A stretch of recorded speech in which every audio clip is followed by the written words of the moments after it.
안녕하세요. 오늘도 사연살롱을 찾아주셔서 감사합니다.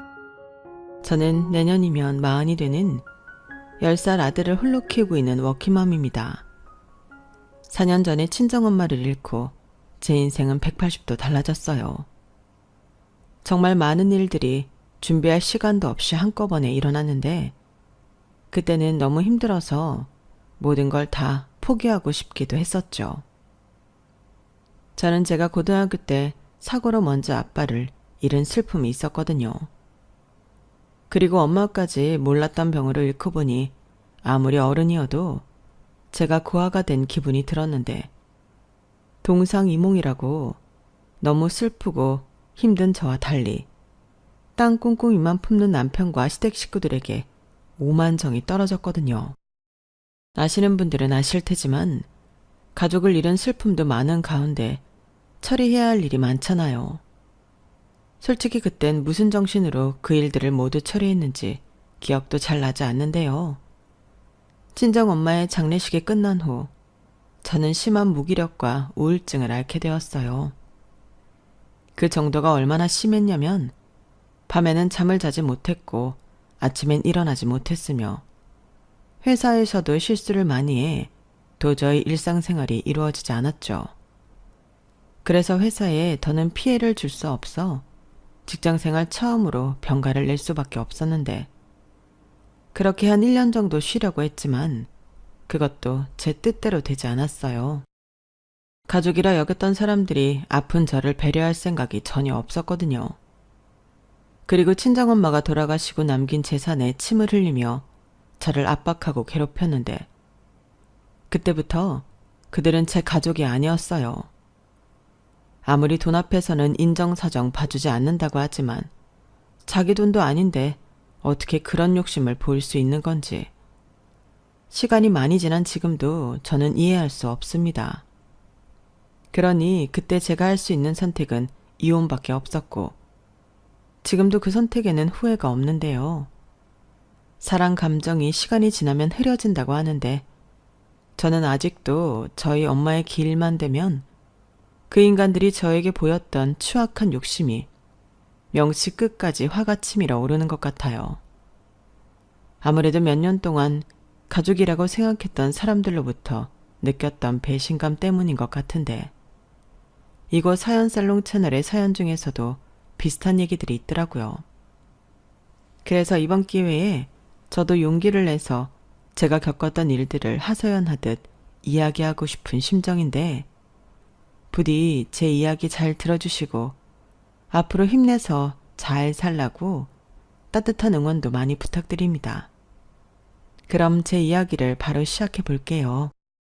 저랑 남편은 지인의 소개로 만났어요. 남편이 여자 좀 소개시켜달라고 졸라서 만난 게 바로 저였거든요. 그리고 저는 그때 연애는 별로 관심이 없던 때였는데 사람 마음이 간사한 건지 남편이 계속 저를 좋다며 따라다니고 저에게 잘해주니까 마음이 동하게 되었어요. 거기에 남편이 사람이 말도 잘하고 성실하다 보니 같이 있으면 재밌고 편안했는데 저도 제 마음이 움직이는데 별 수 없더라고요. 그리고 연애 2년 만에 남편이 먼저 프로포즈를 했고 그때는 제 마음이 한창 남편에게 향해 있을 때라 남편의 프로포즈를 승낙했죠. 하지만 저한테는 고민이 하나 있었어요. 제가 아빠가 계시지 않았거든요. 헐엄마 밑에서 남동생과 함께 자랐는데 엄마가 고생을 많이 하셨어요. 여자 몸으로 남매를 키우기가 많이 힘드셨죠. 게다가 아빠 앞으로 빚이 있기도 해서 저희 생활은 더 팍팍할 수밖에 없었는데 한마디로 홀엄마 밑에서 자란 가난한 집 딸이라 그 점이 걱정이 되었어요. 그에 반면 남편 집은 대단하게 잘 산다고는 할 수 없지만 저희 집에 비해서는 잘 사는 게 맞았고 부모님 두 분이 건재하셨는데 딱 하나 신우가 문제였어요. 신우는 남편보다 4살이 어렸는데 어릴 때부터 쭉 의지가 약하고 실증을 금방 내서 한 가지 일을 꾸준하게 하지 못했거든요. 그러니 공부를 잘했을 리가 없고 또 돈 욕심은 많지만 힘들고 어려운 일은 하기 싫어했는데 그래서 고등학교 졸업 후 계속 집에서 놀고 먹는 중이었어요. 실제로 제가 결혼해서 보니 시부모님도 그냥 적당한 남자만 있으면 시집을 보내고 싶어 하시더라고요. 하지만 그것도 잘 되지 않았는데 꼴에 눈은 높아서 어지간한 남자는 성에 차지 않아 했죠. 그러니 제가 이혼하던 그 해까지도 신우는 한결같은 백수 신세였는데요.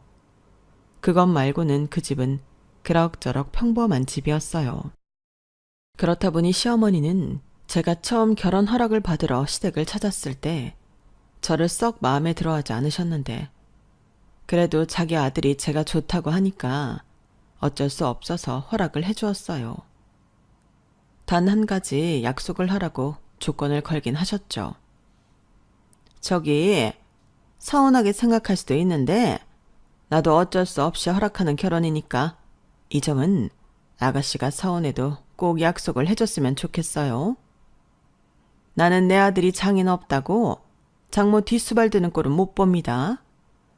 내가 뭐 이것저것 따지고 둘자면 한도 끝도 없는데 피차 상처 주면서 그런 말은 하고 싶지 않고 내 아들 사일합시고 처갓집에 끌고 다니면서 부려먹지 않겠다고 약속해 주면 결혼은 허락할게요.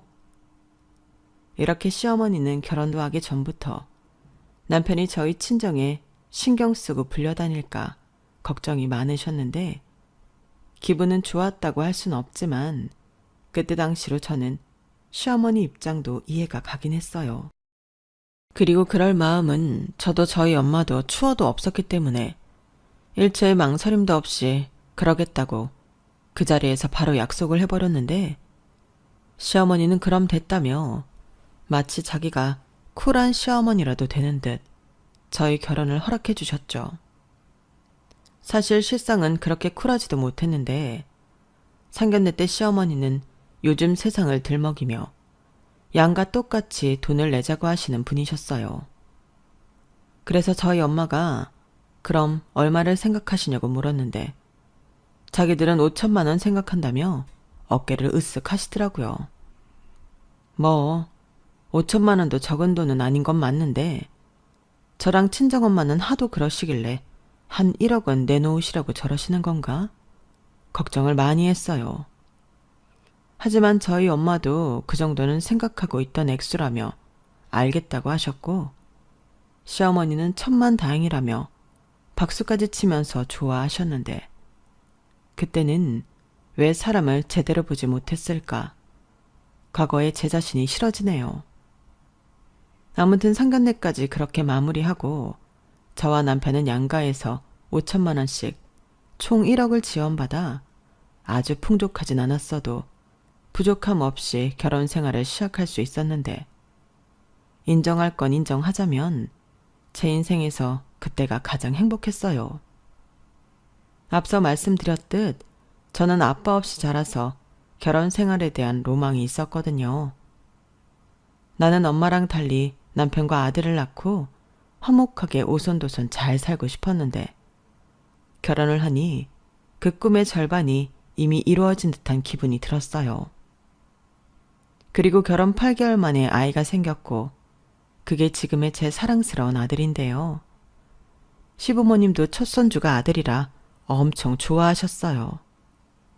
말씀으로는 당신들은 요즘 사람들이라 아들 손자든 딸 손주든 상관없다고 하셨는데 막상 아이가 태어나니 우리 장손 하며 난리도 아니더라고요. 오죽하면 저희 이모가 너 아들 안 낳았으면 어쩔 뻔했냐? 라고 할 정도였는데 그만큼 시부모님 두 분이 물고 빨고 어쩔 줄 몰라 하셨어요. 뭐 어찌 되었든 제가 낳은 아이를 예뻐해 주시니 저도 싫지 않았는데 그때도 작은 일이 있긴 했었죠. 저희 엄마가 저 산후조리하라고 조리원비를 모두 내주셨는데 시어머니가 그걸 아시고는 약간의 자격지심 같은 걸 보이셨거든요. 당신은 저한테 아기 내복 사준 게 전부인데 몇백만 원이나 하는 조리 비용을 친정엄마가 주셨다고 하니 아무래도 시어머니가 민망해 하시는 것 같았죠. 그래서 일부러 저도 저희 엄마도 티내지 않으려 신경을 많이 썼는데 시어머니가 도리어 저에게 이렇게 말씀하셨어요. 원래 딸이 애를 낳으면 친정엄마가 조리해 주시는 건데 사돈이 그걸 못 해주니 돈으로 때우시나 보구나. 그래도 요즘 세상이 좋아져서 조리원도 좋다고 하더라. 그러니 너는 네 엄마 성의를 봐서 조리원 가서 몸조리 잘하고 와. 나도 시간 나면 우리 장손 보러 자주 갈 테니까. 이렇게 보면 속이 뻔히 보이는 시어머니가 얄밉기도 했었는데 또 한편으로는 민망하니까 저러시나 보다 싶어 속아드리고 싶었어요. 그런 소소한 일만 빼면 저랑 시어머니의 사이도 그럭저럭 괜찮았어요. 아이도 낳고 남편과도 전보다 더 잘 지내게 되었고 잘 사는 딸을 보며 저희 엄마도 많이 흡족해 하셨는데 그렇게 한 5년 정도는 아무 문제 없이 잘 살던 저였어요. 뭐 다른 집들처럼 사소하게 다투고 또 화해하는 일은 종종 있긴 했지만 그때는 대출이 있긴 했지만 집장만도 했고 더 늦기 전에 둘째를 낳자며 남편과 노력도 많이 했을 때였는데 그런 행복도 깨지는 건 한순간이었어요. 그리고 불행의 그림자는 한 통의 전화에서 시작됐는데 저희 엄마랑 함께 식당을 운영하고 있던 이모가 저에게 전화를 하셔서는 야, 어쩌면 좋노? 지수야, 네 엄마 쓰러졌다. 내가 아무리 흔들어 깨워도 못 일어난대. 119에 신고를 하긴 했는데 이를 우야하면 좋노? 우리 언니 우야하면 좋노? 라며 어찌할 바를 몰라 했어요. 그 전화에 저도 너무 당황해서 허둥지둥했는데 회사에서 하던 일도 내팽개치고 근무할 때 신고 있던 슬리퍼를 신고 정신없이 엄마 가게로 향했죠. 하지만 제가 도착했을 때는 엄마는 이미 병원 응급실로 옮겨진 후였고 저는 또 정신없이 엄마가 있다는 병원으로 향했는데 저희 엄마는 이미 세상을 떠나신 후였어요. 이모가 땅바닥에 주저앉아 바닥을 치며 울부짖고 있었고 저는 이 모든 것이 거짓말처럼 느껴졌는데 알고 보니 저희 엄마는 위암을 앓고 있었다고 하더라고요. 이 사실을 이모는 알고 있었는데 저희 엄마가 그렇게 저한테 알리지 말라고 했나 봐요. 나도 이 정도로 허망하게 언니가 갈 줄은 몰랐지. 내 이럴 줄 알았으면 니한테 홀랑 얘기하는 긴데.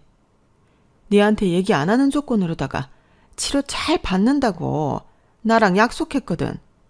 근데 그것도 사실은 때가 많이 늦어빈 것 같다. 처음에는 자꾸 체기가 있다고 했었는데 도통 먹지를 못하더라고. 내내 소화제랑 활명수만 끼고 살았는데 그러면서 때를 많이 놓치핀 것 같다. 이를 우야노. 불쌍한 우리 언니 우야노. 이모, 지금 그게 말이 되는 소리야? 그런 중요한 일을 나한테 말도 안 하고 속이면 어떡해. 바로 이야기를 했어야지. 가스나, 내가 언제 니를 속였나?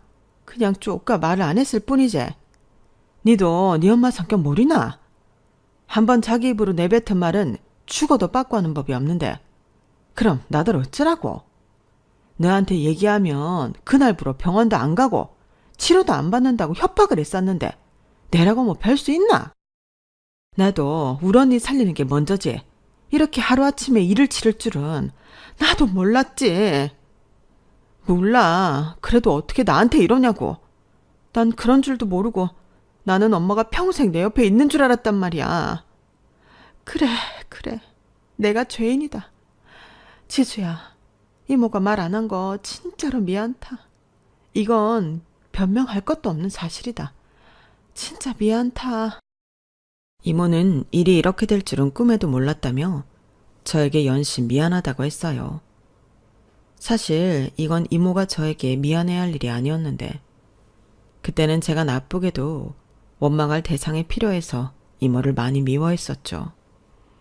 제대로 손도 써보지 못하고 그렇게 친정엄마를 떠나보낼 줄은 저 역시도 몰랐으니까요.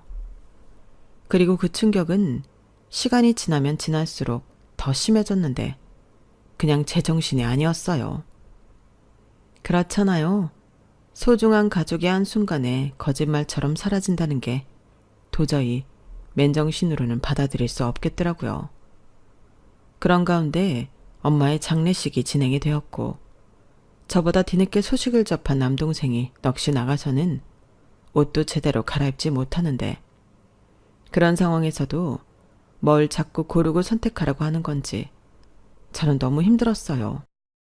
다행히 남편과 시어머니가 저 대신 많은 일을 나서서 처리해 주었는데 그때는 그게 왜 그렇게 고맙던지 그러면서 한편으로는 기댈 수 있는 다른 가족이 있다는 것에 감사함까지 느꼈는데 그건 제 오만이고 착각이었어요. 그 다음날 저들에게 뒤통수를 맞을 거라고는 상상도 하지 못했죠. 지금 생각해도 어이가 없는데 그때가 하필이면 제가 울다 지쳐 탈수 증상이 와 병원으로 옮겨졌을 때라 더 화가 치밀어 올랐어요. 제가 병원으로 옮겨졌으니 사실 그때도 소란스럽긴 했었을 텐데 그 소란한 가운데도 시어머니는 저희 엄마 부의금이 얼마나 들어왔는지 궁금하셨나 보더라고요. 그래서 저도 없겠다. 장례식 이틀째 밤이니 올 사람도 다 왔다 갔겠다 싶어 부의금 명부를 가지고 있던 남편한테 들어온 돈이 총 다 해서 얼마냐고 물어보셨다고 하는데 저는 그 얘기를 듣고 시어머니는 왜 남의 부의금이 궁금했는지 일단 그것부터 이해가 가지 않았어요. 그런데 여기서 남편도 정신을 못 차리고 자기 엄마한테 그 액수를 얘기했다고 하는데 자기도 궁금해서 계산기를 두드려 봤다고 했다더군요. 정말 그 엄마의 그 아들 아닙니까? 아무리 궁금해서 계산기를 두드려 봤다고 해도 그 자리에서는 뭘 그런 걸 묻냐고 자기가 알아서 처신을 똑바로 했어야죠. 하지만 남편은 그런 사람이 아니었고 신나서 액수를 자기 엄마한테 얘기했다는데 저희 엄마가 한 곳에서 장사를 오래 하다 보니 단골 손님도 많고 주변에 아는 분들도 정말 많으시거든요. 그리고 좋은 일은 좋은 일대로 슬픈 일에는 더 많이 신경 쓰시는 분이라 저희 엄마 장례식에 와주신 손님이 정말 많았는데 그 때문인지 액수가 꽤나 컸었나 보더라고요. 그리고 생각보다 큰 액수에 놀란 시어머니가 마치 꽁돈이라도 생긴 듯 신이 나서는 정말 그렇게 많이 들어왔어? 별일이네. 그 정도면 낼 거 다 내고 정리해도 꽤 많이 남겠다. 이참에 네 아버지 차 좀 바꿔라. 그 차가 오래돼서 돈 잡아먹는 고철이야. 라며 들떠서 떠들기 시작했다고 했는데 그 말이 저희 이모 귀에 들린 것이 문제였어요. 저희 이모가 성격이 불같거든요. 그래서 이모부랑도 이혼하고 저희 엄마랑 같이 살았던 건데 그 소리를 듣고 가만히 있을 이모가 아니었죠. 그래서 그게 사돈 장례식에 와서 할 소리냐. 지금 그 집 며느리는 엄마 잃은 슬픔에 쓰러져서 병원에 있는데 시어머니라는 작자는 돈만 밝히는 인간 말종이냐고 큰 소리를 쳤다고 했는데 그게 시작으로 두 사람이 머리끄댕이까지 잡게 되었다고 하더라고요. 두 사람이 얼마나 요란하게 싸웠는지 제가 몸을 추스리고 장례식장에 돌아갔을 때는 주변이 아수라장이 되었는데 제 동생이 이모와 저희 시어머니 사이에 껴서 말리느라 진땀을 흘리고 있었어요. 그리고 곧이어 경찰이 도착했고 상황이 마무리되었는데 나중에 장례식이 다 끝나고 남편한테 어떻게 그럴 수 있냐고 따져 물었죠. 그때부터였어요. 잘만 살던 저희 부부가 본격적으로 사이가 나빠지기 시작했는데 남편은 심각한 저에게 자기랑 자기 엄마는 농담한 것뿐이라며 저랑 저희 이모가 예민한 거라고 하더군요. 그러면서 뭘 그렇게 사소한 일에 발끈하냐고 자기는 경찰까지 오고 너무 창피했다며 저희 이모 탓을 하는데 저는 아무리 남편이라도 그게 용서가 되지 않았어요. 농담이라고 해도 할 소리가 따로 있잖아요. 게다가 사돈 부의금으로 자기네 차를 바꿔달라는 게 그게 할 소리입니까? 그래서 저는 참지 않고 시어머니에게도 전화해서 서운하다고 왜 말씀을 그렇게 하셨냐고 따졌어요. 그러자 시어머니는 네 이모한테 충분히 시달렸으니 그만 좀 하라고 도리어 저에게 화를 내셨는데요. 어찌나 당당하시던지 제가 더 당황스러웠어요. 아우, 너도 진짜 징글맞다. 그만 좀 해. 나는 그냥 농담한 거라니까. 사람이 그게 궁금할 수도 있지. 뭘 그런 걸로 애먼 사람을 잡아. 농담이라고요? 어머니는 그런 농담이 재밌으세요? 입장 바꿔서 어머님이 돌아가셨는데 제가 어머니 앞으로 들어온 부의금으로 차를 사겠다고 하면 어머님은 괜찮다시는 거네요. 야, 아무리 그래도 그걸 내 앞에서 바로 얘기한 건 아니지. 그리고 죽은 사람이 뭘 알아? 나는 그냥 웃자고 농담한 것 뿐이라니까. 내가 정말로 그 돈을 달라고 했니? 그냥 궁금도 하고 그래서 한 말이었다.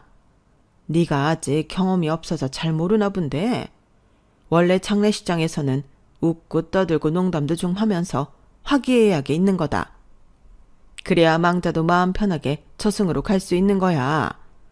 사람들이 울고불고 저러고 있으면 어디 발길이 떨어지겠니?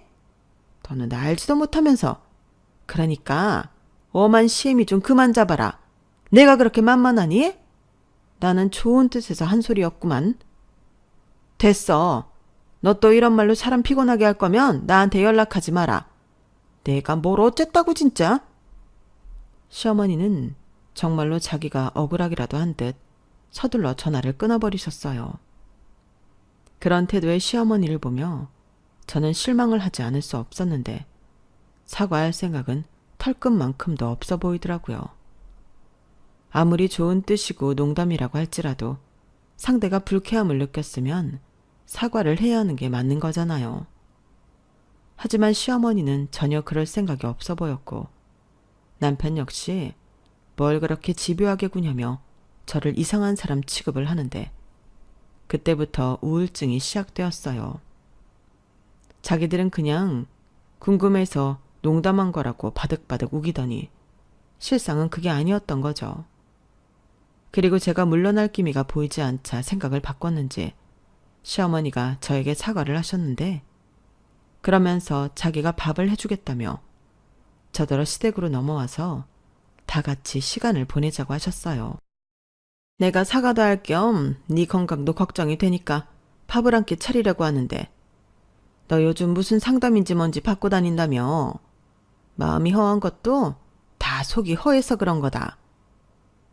말씀은 감사한데 저는 별로 생각이 없어서요. 그이만 보낼게요. 아니지. 내가 누구 때문에 이러는 건데. 내키지 않아도 와서 한술만 떠. 가족끼리 언제까지 이러고 지낼 수는 없잖아. 네 시아버지도 네 걱정 많이 한다. 네가 회사도 쉬고 집에만 틀어박혀 있는데 여간 마음이 쓰이나 봐. 며느리도 자식이지 않나며 나더러 좀 챙기라고 뭐라고 하더라. 그러니까 멀리 볼 것도 없이 내일 저녁에 넘어와라. 나는 그런 줄 알고 너 좋아하는 것들로 전부 준비하마. 시어머니는 이번에도 제가 뭐라고 거절할 틈도 주지 않고 전화를 끊으셨어요. 그리고 남편도 자기 부모님 성의를 봐서 같이 식사를 하고 오자고 했는데 그땐 정식으로 사과받고 싶은 마음도 있고 해서 내키진 않았지만 시댁으로 가게 되었어요.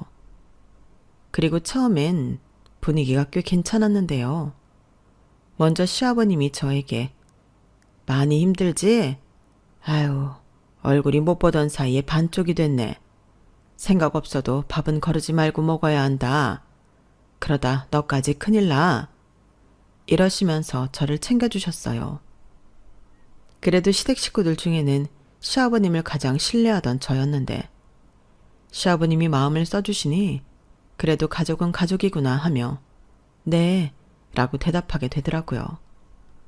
그리고 모처럼 식구들이 모여 식사를 하기 시작했는데요.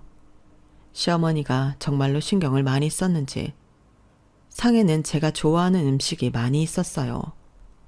그래서 조금씩이라도 하나하나 젓가락을 움직여 먹고 있는데 그때 제 눈치를 살살 보던 시어머니가 또 입방정을 떨기 시작하더군요. 사실 그 말이 하고 싶어서 저를 부른 거였어요. 근데 말이야, 이 와중에 할 소리는 아닌 것 같긴 한데 그래도 궁금해서 말이지. 내가 네 엄마 장례식 때 들은 말이 있는데 네 엄마가 생각보다 재산이 좀 있는 것 같더라? 너 물려받을 재산이 정확히 얼마나 되니? 설마 그거 전부 네 동생한테 주고 그러는 거 아니지? 네? 어머니는 그게 또 궁금하세요? 사실 그거 물어보시라고 저 부르신 건가요? 에이, 아니지. 그냥 네 얼굴 보니까 생각이 나서. 내가 또 궁금하면 잠을 못 자는 성격이기도 하고. 그리고 또 어떠냐? 우리는 한 가족인데. 그런 건 서로 물어보고 공유할 수도 있지. 너 뭐 들은 얘기 있으면 좀 해줘 봐봐. 저 들은 얘기 따로 없어요. 상주도 동생이었고 뭐라도 있으면 동생이 알아서 하겠죠. 뭐? 너는 뭐 그렇게 남의 일처럼 태평하게 그러냐? 그러다 다 뺏기면. 시어머니는 저의 태도가 마음에 안 드셨는지 안달이 나서 목소리를 높이셨어요. 그리고 그런 시어머니를 아무도 말리지 않았는데 그때 알겠더라고요. 이 사람들이 전부 다 똑같은 생각을 하고 있다는 것을요. 그래서 숟가락을 바로 내려놓고 나는 아무것도 모르고 또 관심도 없다고 말씀드리고 그런 거 궁금해서 사람 부르신 거면 다시는 부르지 마시라고 말하고 아들을 챙겨 집으로 돌아왔는데 남편이 뒤늦게 따라와 어른한테 그게 무슨 태도냐며 저에게 화를 냈어요. 아니, 이게 저한테 화를 낼 일인가요? 그래서 남편도 똑같은 논민이 상대하지 않았는데 그 다음 날부터 남편이 더 집요하게 저희 친정 엄마의 재산을 꼬치꼬치 묻기 시작했어요. 아무래도 시어머니가 자기 아들한테 물어보라고 시키신 듯 보였죠.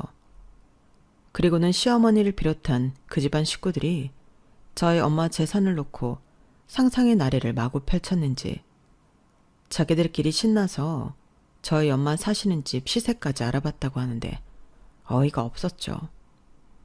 그러면서 저더러 상속세는 얼마나 내냐고 계속 물어봤는데 제가 아무런 대답을 해주지 않자 시어머니가 먼저 연락을 해서는 저에게 이렇게 말하셨어요. 저기 너도 알지?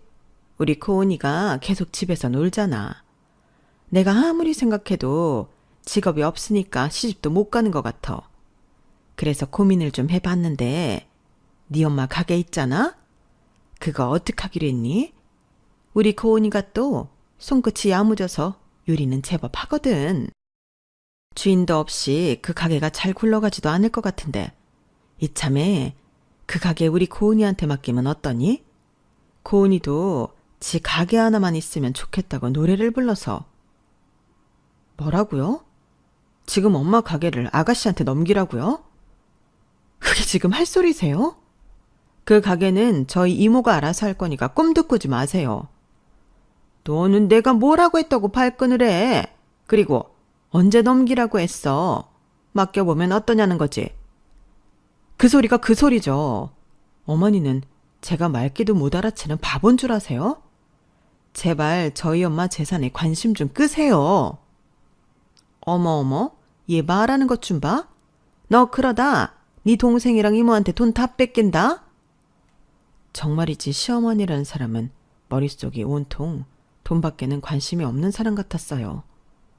아니, 그 전까지만 해도 저런 사람인 줄 몰랐는데 자기 돈도 아니고 사돈 재산에 저렇게 대놓고 침을 흘릴 수 있다니 정말 이상하지 않나요?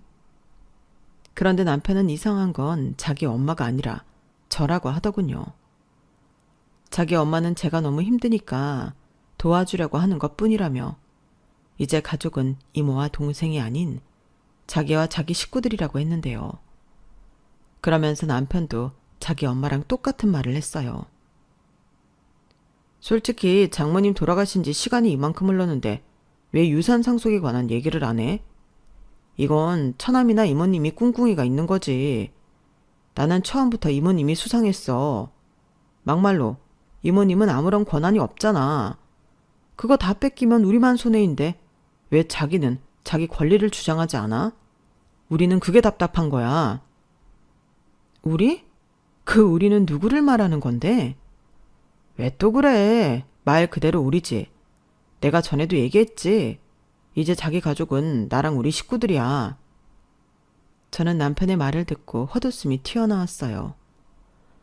아니, 사람이 힘들어서 상담 치료받고 회사도 쉬고 있는데 이런 저를 붙들고 저런 말을 하고 싶을까? 저런 사람을 정말 내 가족이라고 여기며 지냈다는 것이 너무나도 소름이 끼쳤어요. 그래서 더 이상 나한테 돈 얘기하지 말라며 방으로 들어갔고 문도 걸어 잠그고 어둠 속에서 쥐죽은 듯 있었는데 눈물이 비오듯 쏟아졌어요. 사실 저들은 저한테 아무것도 하지 않으려 한다며 답답했지만 저희 친정엄마 유산 상속에 대한 건은 진작에 끝이 난 일이었어요. 저희 엄마가 남기신 유산은 살던 아파트 한 채와 가게가 있던 4층짜리 건물이 있었는데 거기서 월세가 나오고 있었어요. 그리고 제일 꼭대기층엔 이모가 살고 계셨는데 저희 엄마가 제가 결혼하고 얼마 지나지 않아서 저랑 동생을 불러다 한 이야기가 있었거든요.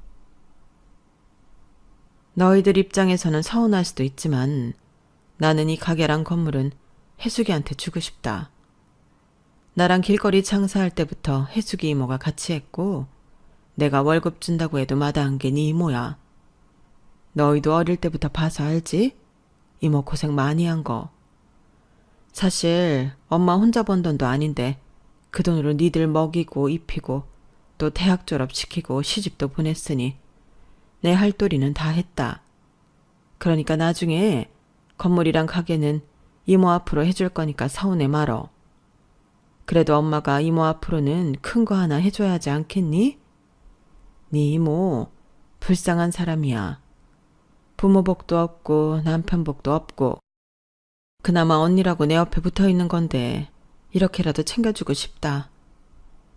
저런 말을 저 혼자 들은 것도 아니고 동생도 같이 들었는데 어떻게 그 건물을 이모한테 안 줄 수가 있겠어요.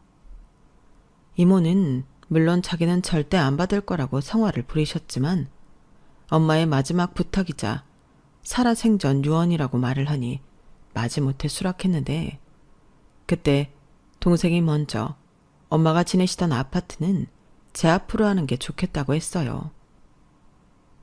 왜? 너 아직 장가도 안 갔는데 집이라도 하나 갖고 있지. 누난 다 필요 없어. 아니, 똑같은 자식인데 어떻게 그래.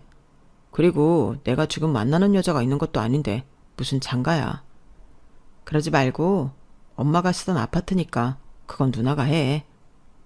나는 멀기도 하고 제대로 관리도 못하고 또 팔자니 서운하니까. 대신 나는 다른 거 할게. 됐어. 그럼 그냥 공동명의 하든가. 그러다 너 장가 갈 때 누나가 명의 넘겨줄게. 됐다니까. 그리고 남자가 가오가 있지. 내가 장가 갈 때는 내 힘으로 해. 좌우간 그렇게 진행할 테니까 그런 줄 알아. 알겠지? 동생은 저렇게 거의 일방적으로 엄마가 살던 아파트를 제 앞으로 넘겨줬는데 동생은 아마 엄마가 가지고 있던 현금 자산 정도만 챙겼던 것 같아요. 그러면서 저와 이모 앞으로 떨어진 상속세도 자기가 알아서 처리한다고 했는데 이모가 그러면 남는 것도 없을 것 같다며 월세의 반을 동생 통장에 넣어주고 있는 것 같더라고요. 이렇듯 남편과 시댁 식구들이 궁금해하던 저희 엄마 유산은 알아서 잘 정리가 되었는데 저는 차마 욕심에 가득한 저들에게 이 이야기를 할 수는 없었어요. 아니, 오히려 오기가 생겨서 더 말해주기 싫었는데 그러니 저들은 애만 탈 수밖에 없었겠죠. 그리고 무슨 맡겨둔 자기들 돈을 제가 꿀꺽하는 것처럼 아픈 사람을 달달 볶기 시작하는데 남편과 거의 매일을 싸웠던 것 같아요. 남편은 나중에 저더러 이기적인 사람이라고 몰아세우더라고요. 아니, 지금 회사도 안 가고 나 혼자 버는데 너는 양심도 없냐? 너도 뭐라도 해야지. 하긴 뭐래. 내가 지금 그럴 수 있는 상태라고 생각해? 그랬으면 내가 회사를 왜 쉬었겠어. 자기랑 자기 식구들은 엄마 잃고 아픈 나는 보이지도 않는 거지? 그거 언제까지 할 건데? 부모 잃은 사람들은 전부 너 같은 줄 알아? 아니, 내가 물려받을 재산이 없으면 말도 안 해. 너 그러고 있는 사이에 남 좋은 일만 하는 거야.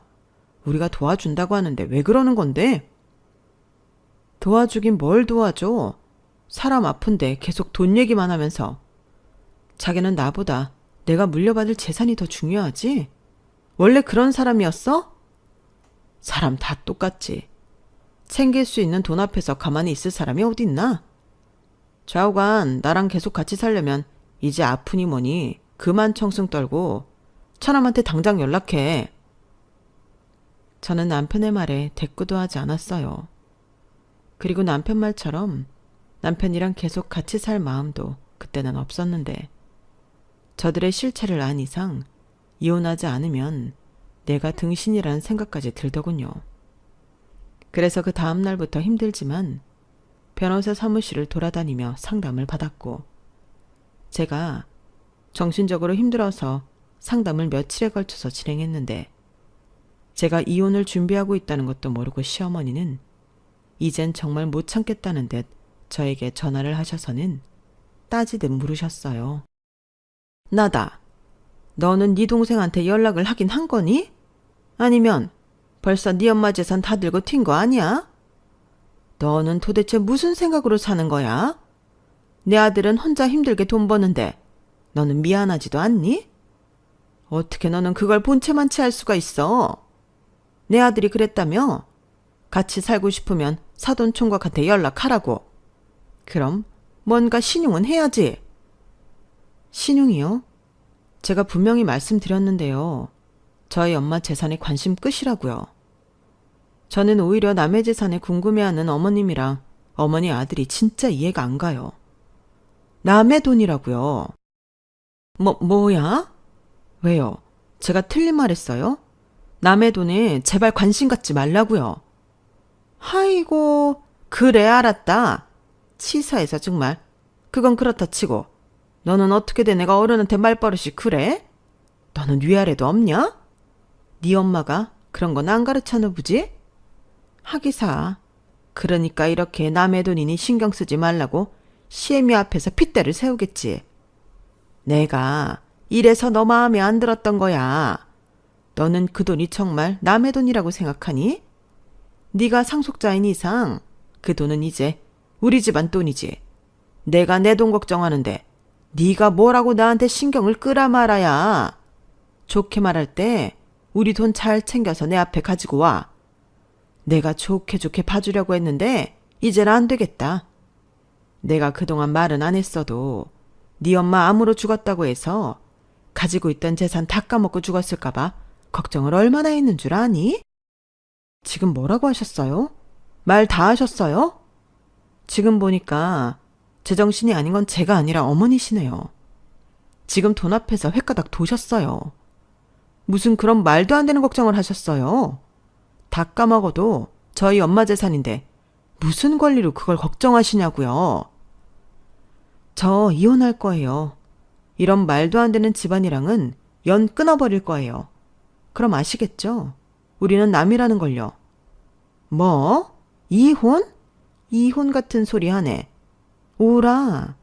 너 혼자 네 엄마 유산 받아서 잘 먹고 잘 살려고 지금까지 생쇼한 거였구나. 웃기고 있네. 내가 그걸 그냥 두고만 볼 줄 알아? 이혼하고 싶으면 네 엄마 유산 다 내놓고 이혼해. 그럼 안 말리지. 시어머니는 자기가 한 말을 전부 다 녹음하고 있다는 사실을 알지 못했어요. 그러니 자기 혼자 흥분해서 잘도 떠들었고 저는 서둘러 변호사를 수임해 이혼 소장을 작성해 날렸는데 아무래도 이혼하는 과정에서 한 집에 있는 건 아닌 것 같아 아들을 데리고 친정엄마 아파트로 거처로 옮겼어요. 그러자 소장을 받았는지 남편이 찾아와 난동을 부렸는데 내용은 뭐 복사 붙여넣기 하듯 시어머니가 하던 말을 그대로 하더라고요. 그래서 경찰 불러서 쫓아버렸고 이모랑 동생한테도 이 사실을 모두 이야기했는데 그날부로 이모가 짐을 싸서 엄마 아파트로 넘어왔어요. 니는 그런 일 있으면 나한테 얘기를 했어야지. 미련하게 그걸 전부 참고 있었나. 내 이것들을 정말 싹 다 잡아서 도리뱅뱅을 만들어버려야지. 됐어 이모. 어차피 지금 이혼 소송하려고 하는 거고 괜히 빌빌 만들어져서 좋을 거 없으니까 이모도 그냥 참아. 내들을 어떻게 참으라고? 내가 몰랐으면 모를까. 이걸 알고도 참으라고. 아이고 불쌍한 것. 지 혼자 얼마나 끙끙 앓았을꼬. 엄마 잃고 아픈 아한테 이게 다 무슨 짓이고. 이모, 니는 아무 걱정하지 마라. 이모가 인자부터는 니 엄마 대신이다. 내가 있는데 지들이 뭐 어쩔 건데. 니 이모 싸움 잘하는 거 알지? 나한테는 그깟 건물의 유산이 아니라 니랑 청우가 유산이다. 나는 니들 지키는 일이라면 무서울 게 없다니까. 그러니까 니는 지금부터 아무 걱정하지 말고 니 하고 싶은 거 다 해라. 이모는 제가 저희 엄마가 돌아가시고 그렇게 원망을 늘어놓았음에도 기꺼이 제 편이 되어주었어요. 그리고 이모는 다음 달에 남편이 또 찾아오면 경찰에 신고하지 말고 자기한테 연락하라고 했는데 며칠 뒤 정신 못 차린 남편과 시어머니가 현관 앞까지 찾아왔길래 이모한테 연락을 했죠. 그러자 이모는 식당에서 김치를 담그다 연락을 받으셨는지 김치 양념이 묻은 장갑을 낀 채로 오셔서 남편과 시어머니를 배추 삼아 버무리기 시작했는데 그 모습이 가관도 아니었어요. 그리고 그 일로 열이 단단히 받은 남편이 자기도 이대로 당하진 않겠다며 변호사 선임에 본격적인 소송에 들어갔는데 남편한테 유리할 조건은 아무도 또 없었죠. 남편 입장에서는 제가 일부러 우울증 연기를 하며 일도 하지 않고 친정 유산을 빼돌렸다고 주장을 하는데 그 주장을 뒷받침할 증거나 근거는 하나도 없었어요. 그에 반면 저는 치료 기록도 있고 시어머니가 하신 녹취도 있으니 모든 것이 저에게 유리했는데 나중엔 치사하게 정신적으로 제가 불안한 사람이니 아이 양육을 맡길 수 없다며 양육권을 뺏어가려고 하더라고요. 그리고 양육비 목적으로 제 앞으로 되어 있는 친정엄마 아파트를 달라고 했는데 기가 막히고 어이가 없었어요. 그렇게 1년 넘게 진흙탕 싸움을 해야지만 했는데 이때 아이마저 뺏긴다면 저는 살 수가 없었어요.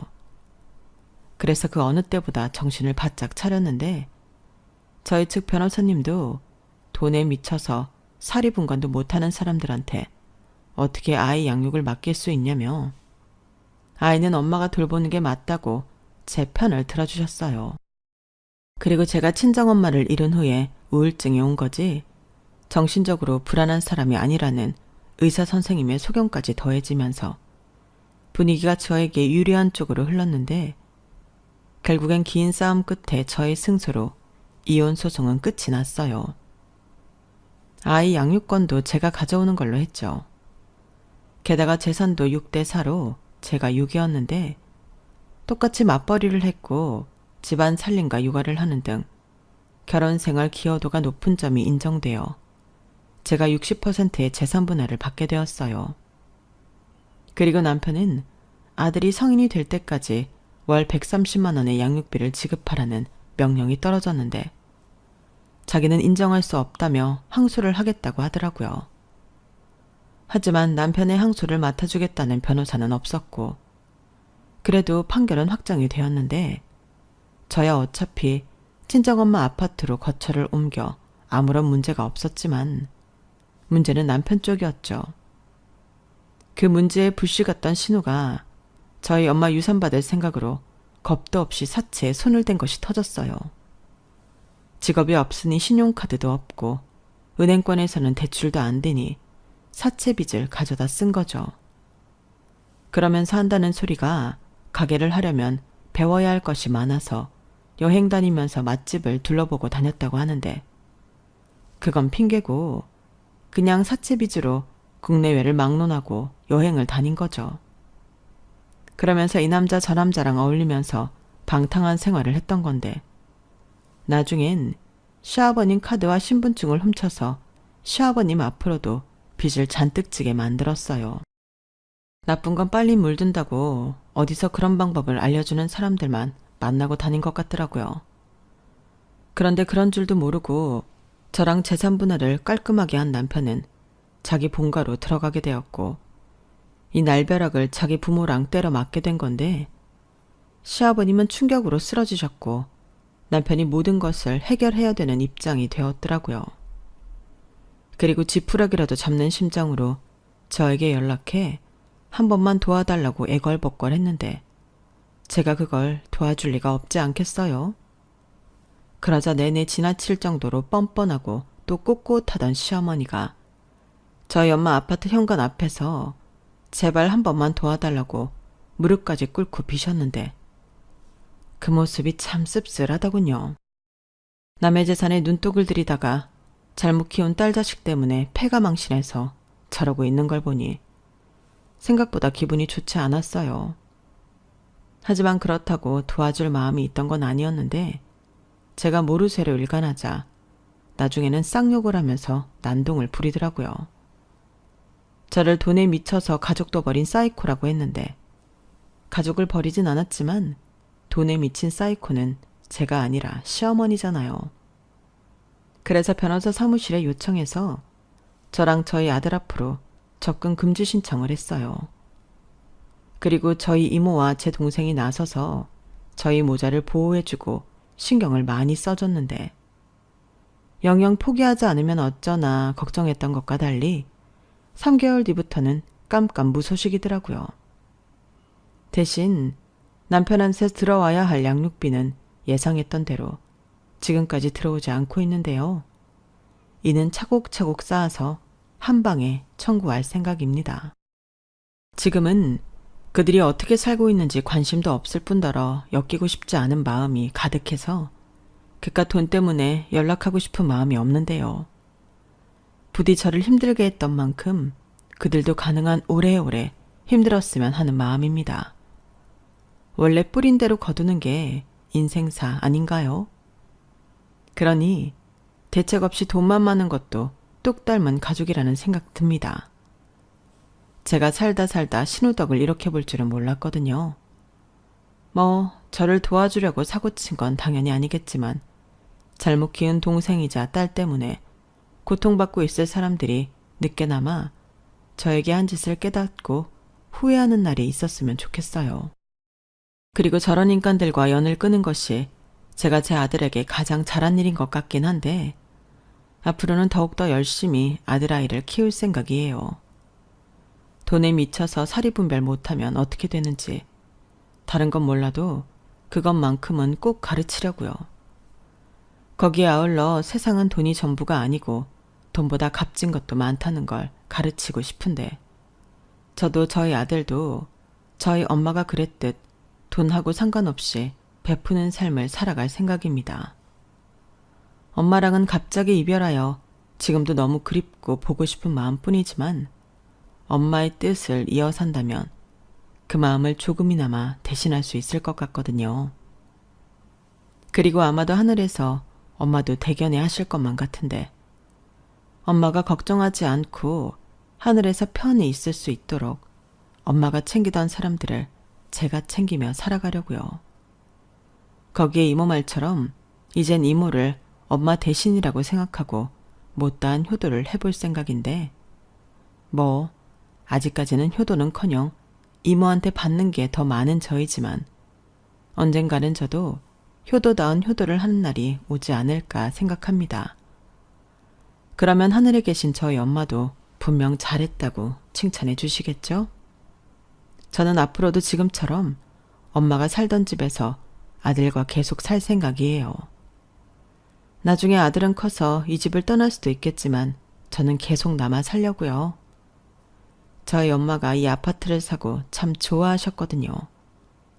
그리고 집은 사람을 닮는다고 저희 엄마를 꼭 닮은 이 집을 떠나고 싶지 않은데 앞으로 이 집에서 건강하고 행복하게 추억 많이 만들며 오래오래 살 수 있었으면 좋겠습니다.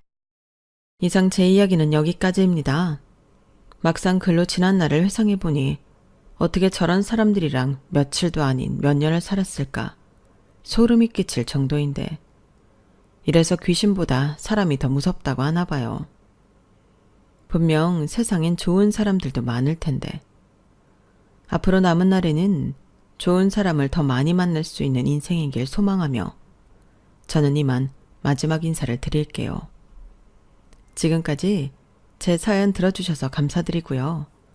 항상 건강 잘 챙기시고 매일매일 기분 좋은 일만 가득하시길 진심으로 바라겠습니다. 그럼 안녕히 계세요. 여러분, 사연 댓글에 응원과 현명한 조언 부탁드려요. 좋아요와 구독은 저에게 큰 힘이 됩니다. 오늘도 좋은 일 가득하세요.